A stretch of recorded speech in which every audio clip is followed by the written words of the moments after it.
If you imagine any charged object, it will always have its own electric field all the way around it, just like masses have gravitational fields and magnets have magnetic fields.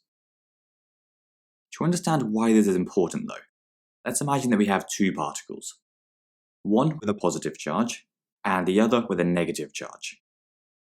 Although you can think of their electric fields as diffuse areas of influence all around them, in physics we show them with field lines, which are just lines with arrows on.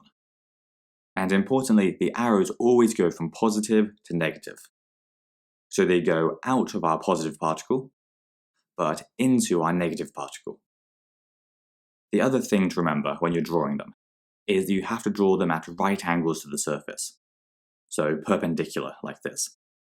And if you're asked to draw them in the exam, make sure you show a fair few, for example 8 like we have here. Now, the strength of the field is strongest close to the particle, and it gets weaker the further away you get. So as charged particles get closer together, their electric fields will start to interact more and more.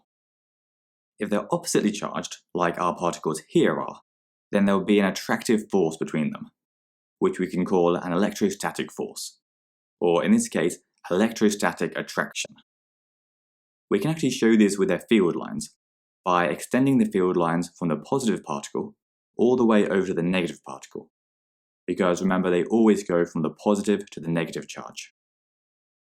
If instead though, we had two particles of the same charge, for example two positive particles or two negative particles, then the two particles would repel each other, because like charges repel.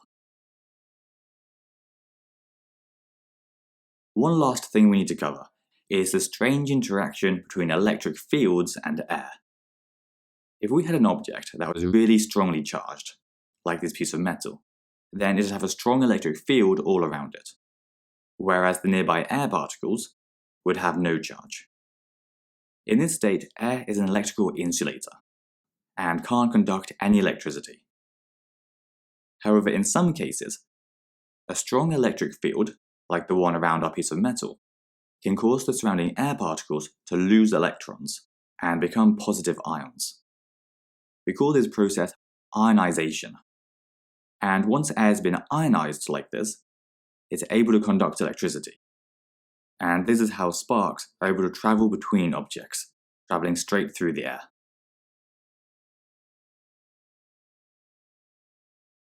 If you haven't heard yet, you can find all of our videos on our website, cognito.org. You'll also find questions, flashcards, exam-style questions, and past papers. And we track all of your progress so that you always know what to study next. So sign up for free by clicking here, or browse our playlist here on YouTube.